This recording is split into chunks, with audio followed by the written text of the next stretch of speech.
Welcome back to the farm channel. Sorry about the cough and the raspy voice. I've been dealing with these awful sinuses for a week. But we got a couple of projects to do today. But the first one, we're gonna go over here in the field, and it's up on the other hill. We got to replace the top to one of our automatic water tanks, because it's got to the age of the top where it's getting brittle and breaking apart. So it's either I think the top was about $400 or so, or a whole new tank was just a little over $1,000. So the bottom of the tank is fine. It's just the top that's not in the best of shape, so we figured we'd just spend the money and just get the top and replace it. So couldn't have picked a better day. This beautiful weather we're having, it's a little cooler. I think it's supposed to be in the low 80s for the weekend, which that's a good thing for sure.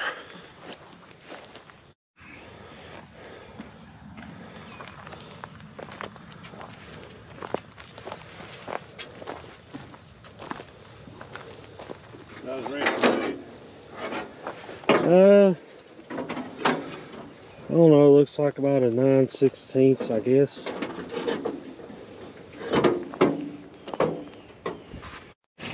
But the reason we're replacing this tank lid, as y'all can see, is it's busted around the top, but it's also got some cracks in here, and we're afraid if it goes too much longer we could have a mess on our hands with water, especially if it's to break in the middle of the night.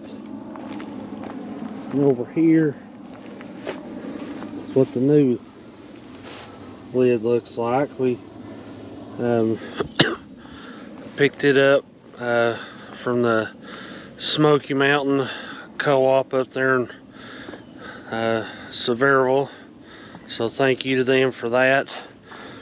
But if y'all didn't know how these cows get the water from the waters, we've got a well house up here on this hill with a well. We've got another 4-hole water up at the barn that we can divide different paddocks off where they can get to it. But it's got PVC pipe that runs through the ground, runs to it, comes down the hill, up the hill this way to this one. There's another pipe that goes across and then goes up that hill.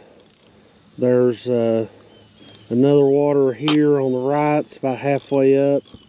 Then there's one, a 4-hole up on the hill, where the cows can get water from the backfield on the right, and then the 2 fields on the left. They can do that by how we've got the gates and fence and all that divided off to where multiple cows in different fields can get to water, but we can also keep them separated at the same time. Looks like we got us a crowd over here this morning. A couple of our spring calves looking good.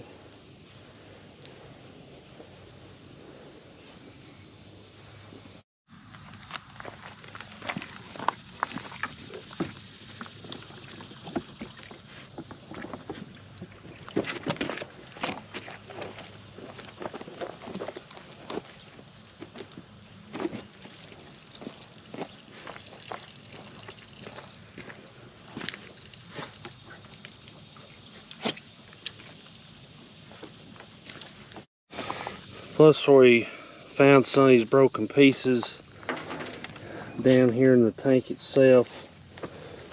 We didn't want it to possibly get under the float and mess up the flow of water for the cows. No, don't go over here. You're down to go over here.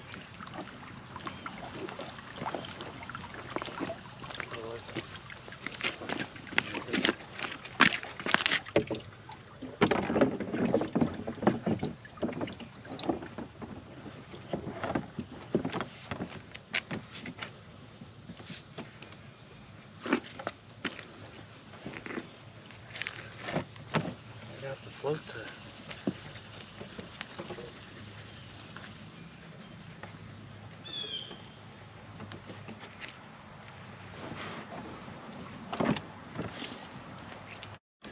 Yeah, this is the first one of these we put in on the farm. I don't know, I guess anywhere, I guess close to 15 years ago. But it was through the help of the local soil conservation office here for our county, and they helped with some of the expense of that. And then one of the requirements whenever we put it in, I think I had to do about like a 15 by 15 pad of rock, and then about a 4-inch thick pad of concrete, and then just put the water right on top. So if you all are thinking about getting some of these waters, they'd be a good investment. So Dad's got it all tightened down, got the water turned back on, just checking for leaks, and don't see any, but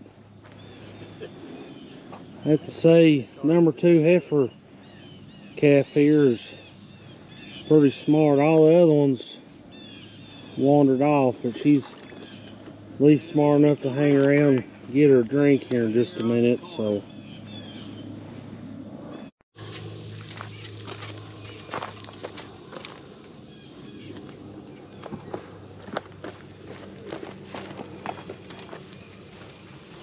good job, Patches.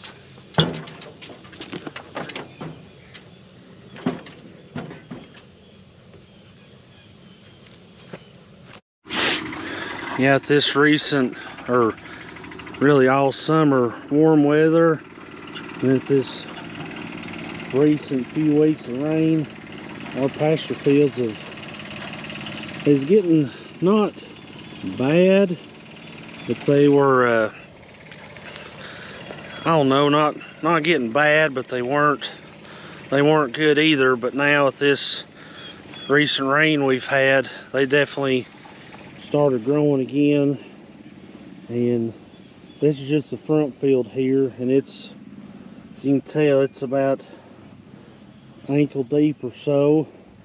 And we just bush hogged it down a little bit, just to get the Dallas grass, stuff like that, kind of out of control. The Dallas grass can be harmful to cattle if it's if they get too much of it, or if it kind of gets out of control. You'll hear farmers talk about that old crow's foot looking stuff, because that's kind of what it looks like. Looks like the top of a crow's foot. And I've done some research on it before, but I can't remember exactly what all it could do to the cow. But if they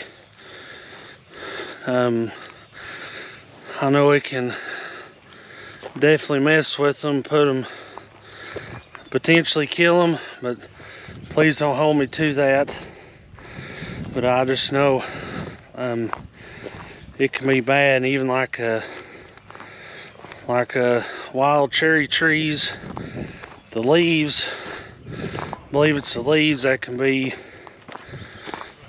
poisonous to cattle as well and make them sick. So we we try to keep our eye on all that stuff for sure.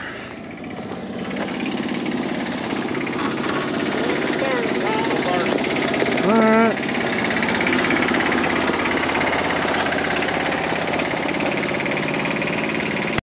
But I believe we can go ahead and end the video here.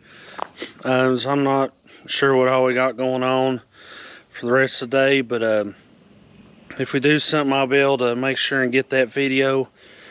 But I may go to a truck and tractor pull this evening over Middle Tennessee. It's about 3.5 hours away.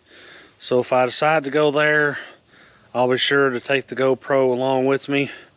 But thanks for tuning in today. But before y'all go, if you haven't already, just be sure to hit that like and subscribe button. That just lets us know that y'all enjoy these videos, and then it just gets the channel out there more for more people to see. So thanks for tuning in, and hopefully y'all have a good Labor Day weekend, and we'll catch you on the next one.